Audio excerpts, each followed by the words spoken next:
لو ما شفتش الفيديو اللي فات من حكاية إيتادوري فروح وشوفه الأول علشان تعرف بقية الأحداث، واستعد يا صديقي لأن حرفيا الحلقة دي جبارة وجنونية. فقبل ما نبدأ أي حاجة صلى على النبي عليه أفضل الصلاة والسلام ويلا بينا نبدأ. مغمي في اللحظة دي قرر يرمي كل أوراقه على الترابيزة ويفعل حركة توسيع المجال، حديقة ظل الكاميرا، عشان يحبس ريجستار جوه عالم الظلال. ريجستار أول ما لقى نفسه محبوس في المنطقة دي ما تمسكش بالخوف، وبسرعة البرق فعل تقنية مضادة للمنطقة اسمها سلة الغوص المجوفة، ودي يا زميلي هي النسخة القديمة من المنطقة البسيطة، وهدفها إنها تحميه وتلغي أي ضربة مؤكدة. اللي بيميزها عن أي منطقة إن ريجستار كان فاكر إن كده خلاص آمن، لحد ما فجأة طلع له 4 ضفادع من الظل السائل، وراحت لفه لسانها طويل حوالين رجليه وكتفه تماما. ريشي واقف مصدوم مش فاهم ازاي الضربات دي اثرت عليه. والسر هنا يا صديقي ان منطقه مغمي لسه مش كامله، هي مش بتعتمد على الضربه المؤكده، لكنها بتحول المكان كله لبيئه بتخلي تقنيه الظلال ال10 تشتغل بكفاءه 120%. الموضوع بيفكرنا باللي عمله غوجو هانامي في حادثه شيبويا لما استخدموا تضخيم المنطقه ضد غوجو عشان يقللوا من تاثير تقنية اللامحدود. بس مغمي هنا كان ذكي جدا، هو حول صالة الألعاب الرياضية نفسها لوعاء لمنطقته عشان يجبر الحاجز انه يتقفل، وده خلى المنطقة ما فيهاش ضربة مؤكدة لكن فيها كمية لا نهائية من المناورات. مغمي بص الريجي اللي كان بيضحك من شوية وبيقول له ببرود ما بقتش بتضحك يعني. الكلمة دي جننته حرفيا. قبل ما ريجي يلحق يكمل شتيبته المغمي طلع له ظلين من بتوع مغمي وهاجموا عليه حرفيا فشخوه بوابل من الضربات المتتالية العنيدة القوية الخرافية.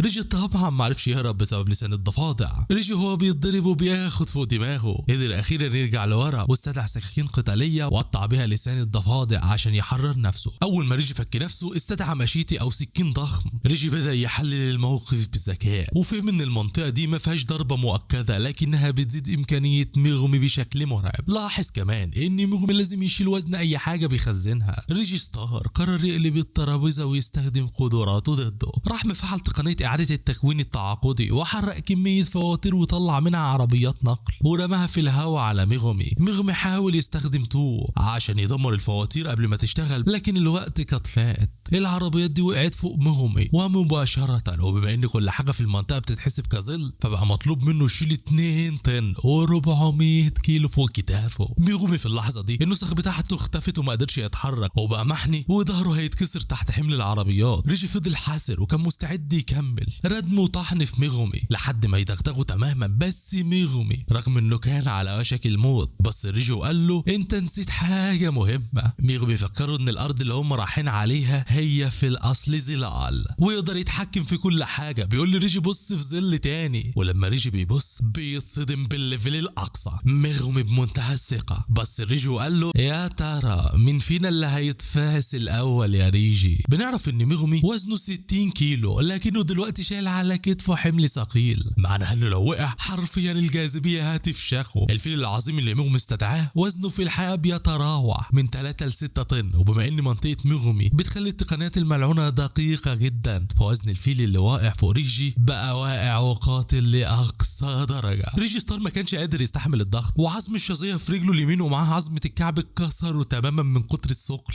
الاتنين بقوا في وضع مرعب، اي غلطة معناها ان واحد فيهم هيفارق الحياة. ريجي بدأ يلوم نفسه بيقول يا ريتني شلت العربية اللي استعملتها في الاول لانها كانت هتعمل فرق كبير. ريجي كان غرقان تماما بمية الفيل العظيم ومع ذلك كان لسه معاه فواتير تانية وكان بيفكر في الورقة الرابحة بتاعته. ريجي سأل نفسه لو يقدر يدخل جوه الظلال علشان يفعل حركته الأخيرة ويخلص عليه، لكنه خاف من الفكرة لأن أي حاجة بتدخل جوه الظل بعد المنطقة ما بتتلغي ممكن ما تعرفش تخرج، تفضل محبوسة للأبد في مكان ملوش نهاية ولا أكسجين، يعني موت محقق ملل قاتل. ريجي قرر إن المخاطرة دي كبيرة وقرر يفضل فوق ويقاوم وزن الفيل وهو بيطلع ورقته الرابحة من جيبه. ريجي حاول يرفع الفيل بدراع واحد بس وهو بيطلع الفاتورة الصح لكن قوته خانته في اللحظة الأخيرة ووقع جوه الظل السائل، جوه الظل اللي مفيش أي قوة دفع للمياه ولا أي مقاومة. ريجي بدأ يغرق في الضلمة وبدأ يفقد الوعي لأن يا صديقي مفيش أكسجين.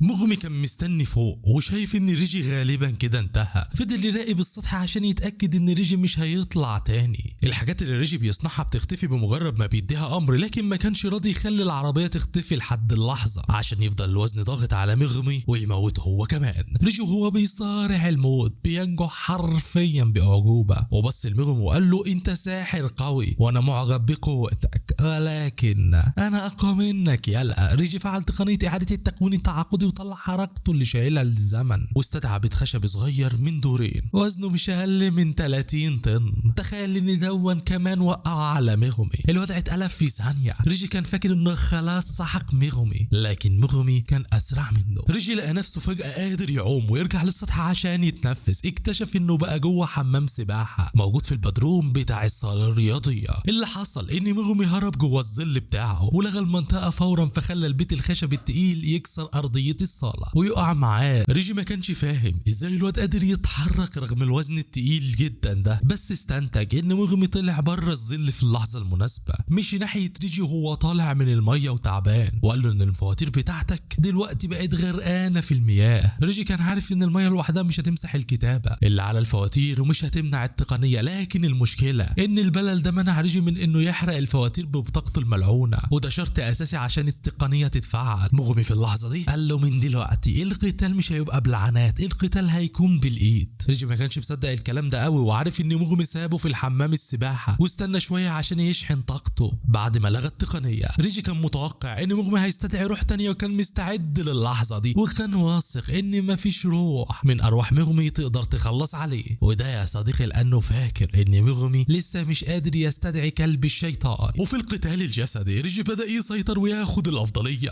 مغمي اعترف جوه نفسه ان ريجي خصم رزل جدا وقدر يستحمل وزن الفيل العظيم، وكمان هو فنان قتالي شاطر وبيعرف يعزز جسمه بالطاقة الملعونة. ريجي فضل يضغط على مغمي بكل قوته عشان يجبره يستدعي اي روح تانية، بس مغمي كان مستني لحظة الغدر. وقبل ما ريجي يضربه ضربته القاضية فجأة من حتة تانية من الشمال ومع ودنه ومعظم كتفه الشمال اتقطعوا تماما. ريجي اتصدم من سرعة وقوة الضربة اللي هتموته. مغمي كان بيخطط لكل ده من بدري، فضل مستني لحد ما ريجي ينزل دفاعه تماما ويثق في نفسه زيادة عن اللزوم عشان يقطعه وينهي المعركة. وبكده المواجهة العنيفة بين مغمي وريجي قد انتهت بمكسب غالي المغمي في مستعمرة طوكيو رقم 1. ريجي صار دلوقتي مرمي في دمه بيصرع انفاسه الاخيرة وهو باصص للسما، ومغمي اللي خرشمه وقدر ينتصر عليه كانت باينة عليه ملامح التعب. ريجي في اللحظة دي بيبدأ يحلل ازاي شخص زيه صايع وقديم اتهزم في فخ عيل صغير، وفهم ان مغمي استغل حمام السباحة وتوسيع المنطقة عشان يخبي عنه انه لسه يقدر يهجم بكلب الشياطين العظيم. ريجي كان فاكر انه لما طرد مغمي من المنطقة انه كده هرب، بس الحقيقة ان مغمي هو اللي سحبه للصالة الرياضية عشان يزنقه في مكان مقفول ويخلص عليه. مغمي رد عليه بكل برود وقال له ان نو مش بيقدر يشيل اوزان تقيلة لفترات طويلة، وفكروا باللي حصل في حادثة شيبويا لما نو شالت ايتادوري وانه فوق برج شيبويا ووزنهم كان عامل مشكلة. ريجي حس بالخزي انه اتغفل بالشكل ده من ساحر من العصر الحديث. مغمي سأله عن علاقته بالمعلم تنغن، بس ريجي قال له انه فاكر الاسم اصلا بالعافية وعارف انه شخص خالد ومش مستغرب انه لسه عايش لحد دلوقتي. ريجي اللي شاف الموب يعني قرر ينهي حياته بكرامة، فامر الكوغاني بتاعه انه ينقل كل نقاط اللي هم 41 نقطة لميغمي. ميغمي استغرب، بس ريجي قال له اعتبرها عمل خير قبل ما اموت، واكد لميغمي انه مجرد متفرج وملوش علاقة بخطط كينجاكو. قبل ما تطلع روحه ريجي رماه بدعوة مرعبة، قال له خلي القدر يلعب بيك قبل ما تموت زي المجنون. وبمجرد موت ريجي ميغمي اخد 5 نقاط تانية بتوع القتل، وكده قفل ملف ريجي تماما. في الناحية التانية من المدينة حصل زلزال هز اركان المكان.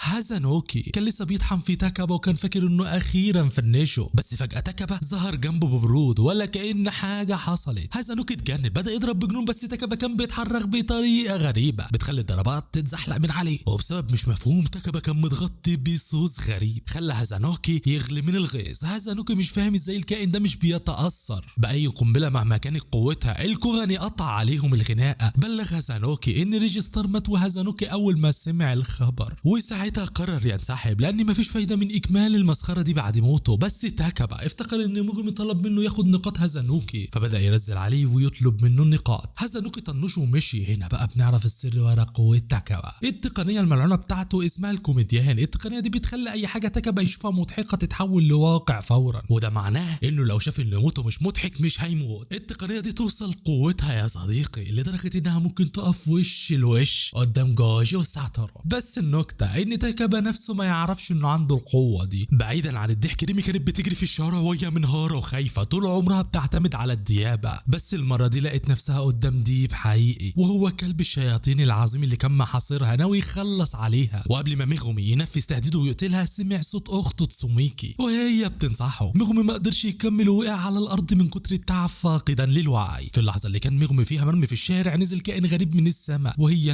الملاك هانا نزلت باجنحتها، واللي بدوره مش حاسس باي حاجه. اما في مستعمر السنداي فالوضع عباره عن مجزره بكل المقاييس، مجزره حقيقيه، والسحر كان هناك بيتعامل بوحشيه اكتر بكتير من اللي حصل في طوكيو. كانت محكومه ب4 وحوش عاملين حالي جمود، اللي عايش تاني مره وعنده 91 سنه وارواح استدعاء مرعبه، وريو ايشيغوري صاحب اعلى انتاج طاقه ملعونه وعنده 77 نقطه، وتاكاكو اورور اللي كانت قائده في فرقة الاغتيال عندها 70 نقطة وما بتقدرش تتحكم في السماء. واخيرا كوروشي روح الصراصير الملعونة اللي كنجاكو اطلق سراحه وعنده 54 نقطة. الاربعة دول في حالة توازن لان تقنياتهم بتصد بعضهم، بس الجمود اتكسر في ثانية لما واحد فيهم وقع. دروف لاكدور اتذبح بدم بارد على ايد الوحش اللي رجع للساحة يوتا اوكوتسو. يوتا اللي معاه دلوقتي 35 نقطة قدر يسترجع رتبته كساحر درجة خاصة بعد 3 شهور بس من ليلة ال100 شيطان. يوتا اللي قوته مش بيجي بعدها غير غوجو ساتورو بدأ يتحرك في سنداي عشان يمسح اي حد يقف في طريقه. المعركة اللي جاية في سنداي مش هتكون مجرد خناقات عادية، ده هتكون تصفية حسابات بين يوتا وبين ال3 الباقيين من وحوش المستعمرة. وهنا يا صديقي الحلقة تكون خلصت، وهنا يا صديقي هتظهرلك الحلقة الجديدة او انمي تاني اكيد هيعجبك. اللي ما جربش تشوف سبحان الله وبحمده سبحان الله العظيم.